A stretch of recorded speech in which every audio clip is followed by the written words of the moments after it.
அன்பான மகர ராசி நேயர்களே, உங்களுடைய ஆடி மாத ராசி பலன்களை பார்க்கலாம். அதாவது 17/7/2017 முதல் 16/8/2017 வரைக்கும் உள்ள ராசி பலன்கள். உழைப்பால் உயர விரும்பும் மகர ராசி அன்பர்களே, ஆடி மாத கிரக நிலைகளை ஆராய்ந்து பார்க்கும் பொழுது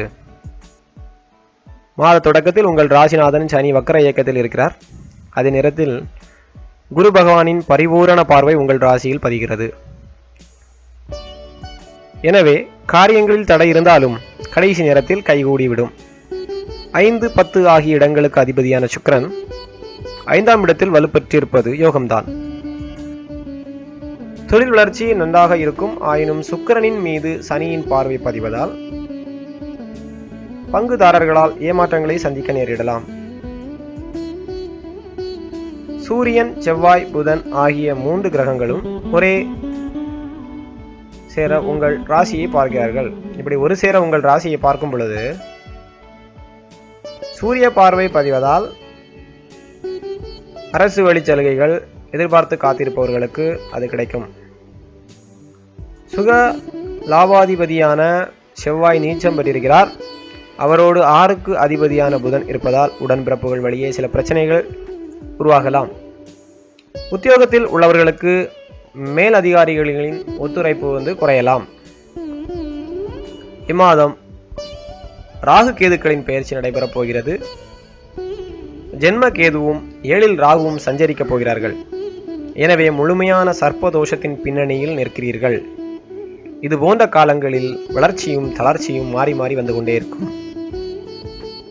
வரவு வந்த மறு நிமிடமே செலவாகும்.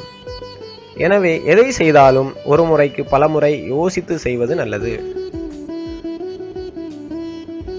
மிதமிஞ்சிய பொருளாதாரத்தில் மிதக்க வேண்டுமானால் சர்ப்ப சாந்தி பரிகாரங்களை செய்து கொள்வது நல்லது.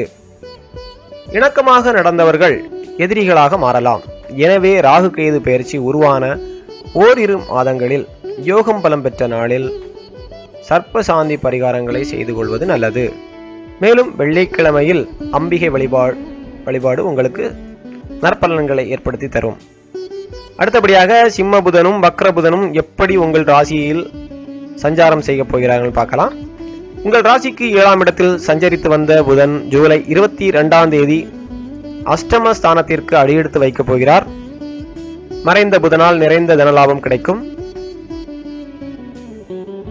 மக்கள் செல்வங்களால் மேன்மை உண்டு. இந்த செல்வாக்கை நீங்கள் தக்க வைத்துக் கொள்ள வேண்டுமானால் அம்பிகையை வழிபட்டு வாருங்கள்.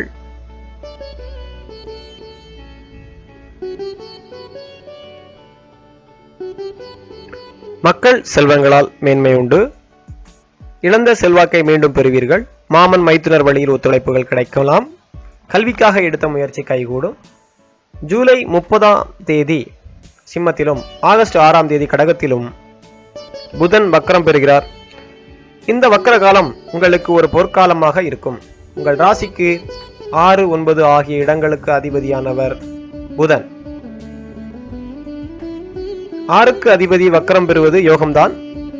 திட்டமிடாது செய்யும் காரியங்களில் கூட வெற்றி கிடைக்கும். தொழிலில் திடீர் முன்னேற்றங்கள் உண்டாகலாம்.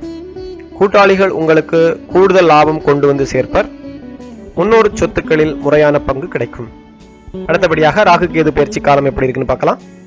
ஜூலை 27ஆம் தேதி கடகத்தில் ராகுவும் மகரத்தில் கேதுவும் சஞ்சரிக்க போகிறார்கள். உங்கள் ராசிக்கே கேது வருவதால் ஆன்மீக நாட்டம் அதிகரிக்கும். ஆலய திருப்பணிகளில் ஆர்வம் காட்டுவீர்கள். குலதெய்வ கோவில்களில் பிரார்த்தனைகளை நிறைவேற்றுவீர்கள். மனக்குழப்பம் அதிகரிக்கும். சப்தமஸ்தானத்தில் ராகு சஞ்சரிப்பதால் வாழ்க்கை துணை வழியே விட்டு கொடுத்து செல்வது நல்லது. கோபத்தை குறைத்துக் கொள்வதுடன் கொள்கை பிடிப்பில் கொஞ்சம் தளர்த்தினால் நல்ல பலன்களை பெறலாம். அடுத்தபடியாக சனியின் வக்கர நிவர்த்தி காலம்.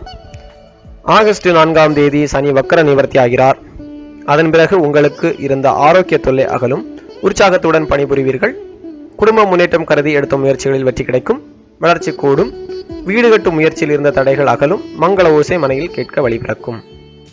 பெண்களுக்குரிய சிறப்பு பலன்கள் பார்த்தீங்கன்னா, இம்மாதம் முதல் வாரத்தில் முன்னேற்றங்கள் கூடுதலாக இருக்கும். முக்கிய புள்ளிகளின் ஒத்துழைப்புகள் கிடைக்கும். சுபகாரிய பேச்சுக்கள் நல்ல முடிவிற்கு வரும். துணிந்து நீங்கள் செய்த செயல்களை கண்டு உறவினர்கள் ஆச்சரியப்படுவார்கள். மாதத்தில் 2வது வாரத்தில் பணப்புழக்கம் அதிகரிக்கும். 3ஆம் வாரத்திற்கு மேல் முன்னேற்றத்தில் தடைகள் உருவாகலாம். எதையும் யோசித்து செய்வது நல்லது. கணவன் மனைவிக்குள் மனக்கசப்புகள் ஏற்படும். குழந்தைகளால் சிறு சிறு பிரச்சனைகள் ஏற்பட்டாலும் நோய் நொடி அகல ராகு கேது பயிற்சிக்கு பின்னால் சர்ப்ப சாந்தி பரிகாரங்களை சுய ஜாதக அடிப்படையில் ஸ்தலங்களை தேர்ந்தெடுத்து செய்வது நல்லது. வெள்ளிக்கிழமையில் அம்பிகையை வழிபட்டால் அனைத்து நலன்களும் வந்து சேரும். ஆக இறை வழிபாடுன்னு பார்த்தீங்கன்னா வெள்ளிக்கிழமை தோறும் அம்பிகை வழிபட்டு வாருங்கள். வளம் தரும் நாட்கள் பார்த்தீங்கன்னா ஜூலை 17, 18, 28, 29 மற்றும் ஆகஸ்ட் மாதத்தில் 1, 2, 3, 9, 10, 13 மற்றும் 14 ஆகிய தேதிகள் உங்களுக்கு வளம் தரும் நாட்களாக அமையப் போகிறது. உங்களுக்கு மகிழ்ச்சி தரும் வண்ணங்கள் பார்த்தீங்கன்னா நீல நிறம் உங்களுக்கு மகிழ்ச்சியை ஏற்படுத்தும். நன்றி நண்பர்களே. இதேபோல் அதந்தோறும் உங்களுடைய ராசி பலன்களை அறிந்து கொள்ள எங்களது யூடியூப் சேனலை மறக்காமல் சப்ஸ்கிரைப் பண்ணுங்க. ஏற்கனவே சப்ஸ்கிரைப் பண்ணிருந்தீங்கன்னா மீண்டும் சப்ஸ்கிரைப் பண்ண வேண்டிய அவசியம் இல்லை. இந்த பதிவு பிடிச்சிருந்ததுன்னா லைக் பண்ணுங்க. நீங்கள் லைக் பண்ணுறதுனால இந்த வீடியோ மற்ற நண்பர்களுக்கும் ஷேர் ஆகும். நன்றி நண்பர்களே. வேறு எதுவும் சந்தேகங்கள் இருந்தால் கமெண்ட் பாக்ஸில் உங்களது கமெண்ட்டுகளை கொடுக்கலாம். நன்றி, வணக்கம்.